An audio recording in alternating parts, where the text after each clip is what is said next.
Hi Taurus, kumusta po kayong lahat? So ayan Taurus, maraming salamat po pala sa walang sawang pagsubaybay sa ating mga reading.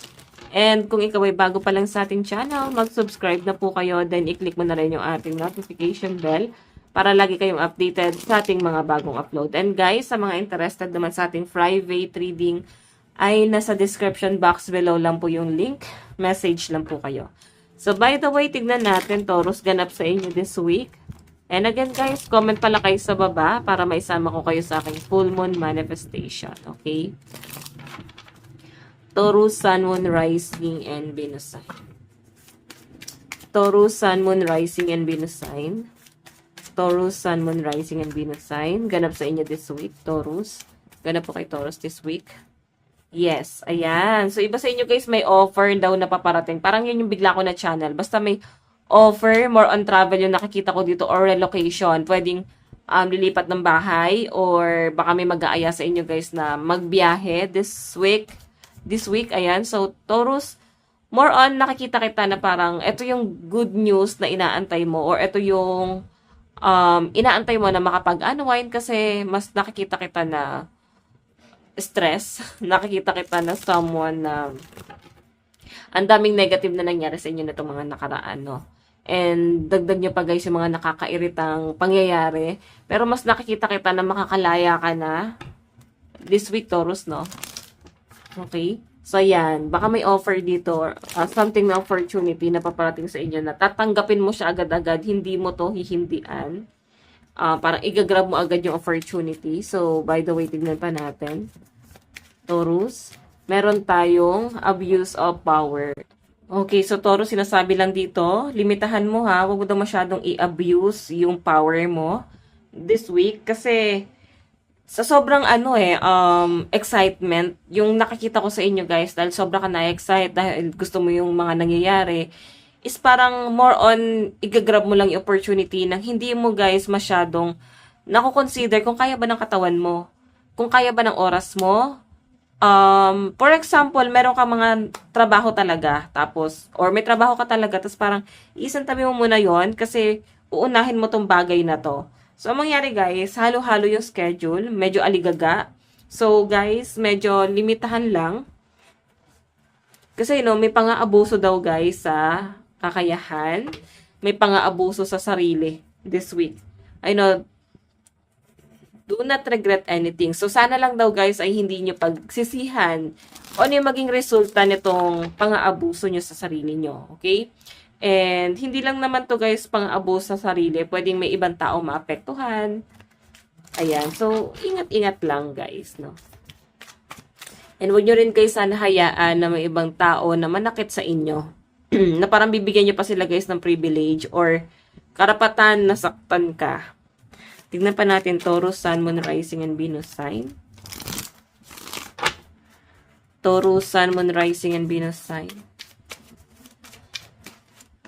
Meron tayong I'm not always an angel. Ayan. So guys, medyo may panti-trigger dito this week, no? Nakikita ko sa inyo na parang nananahimik ka lang, nag-o-observe ka lang, hinahabaan mo yung pasensya mo. Pero guys, this week guys, sasabog ka. Okay? May nakakairitang pangyayari na magaganap this week. Nandun sa point na parang matagal mo nakikiusap, patagal nyo guys, yung pakikiusap mo is maayos, like walang halong galit. Maayos ka makipag-communicate, no? So this week guys, since parang ang dating is inaabuso kanila, pwede sila yung nang-aabuso. Ang dating guys, masyado kanilang inaabuso na, mabait naman yan si Taurus, hayaan nyo lang, kakausapin din ako niyan or maayos makipag-usap yan. Something like that. So guys, hindi porke laging okay lang sa isang tao is aabusuhin na, no? So yung energy mo this week guys is more on pang-aabuso. Lalo sa mga tao na parang antingin kasi sa inyo guys is okay lang yan kay Taurus. Madaling kausapin yan. Kagaya na sabi ko guys, binigyan mo ng karapatan yung ibang tao na maabuso ka kasi ikaw mismo, puro kabutihan yung pinakita mo. Normal naman yun guys, na huwag ng puro kasamaan. Pero sabi nga nila guys, positive and negative equals positive. So, ibig sabihin, dapat laging balanse pa rin. Okay, laging balanse pa rin lagi ang positive and negative guys. Okay? Tignan natin, Taurus. ganap sa inyo this week, Taurus, Sun, Moon, Rising, and Venus sign. Meron tayong smile, smile more, even more. Ayan, no? Ito yung pinapakita mong itsura sa kanila na okay lang. Sige lang, walang problema. Okay lang yan sa akin. Pero deep inside, guys, medyo nauubos ka na. And sabi ko sa inyo, guys, possible na sumabog ka this week. Okay? Siguro yung mga kasama nyo sa bahay or kapitbahay nyo, parang may hindi pagkakasundo rito this week eh. Parang pinagpasensyahan nyo ng mahabang panahon eh. Meron tayong just the present moment counts. So, yan.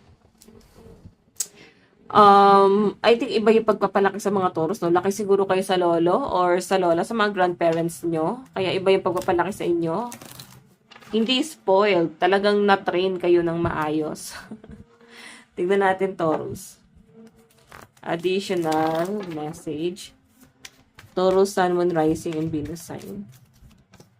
Meron tayong indulgence. So, may celebration talaga, guys, na magaganap. Or iba naman dito, guys, pwedeng nagsa-celebrate yung kapitbahay nyo, nagsa-celebrate yung ibang tao. Basta para may, maagrabyado ka dito. Okay?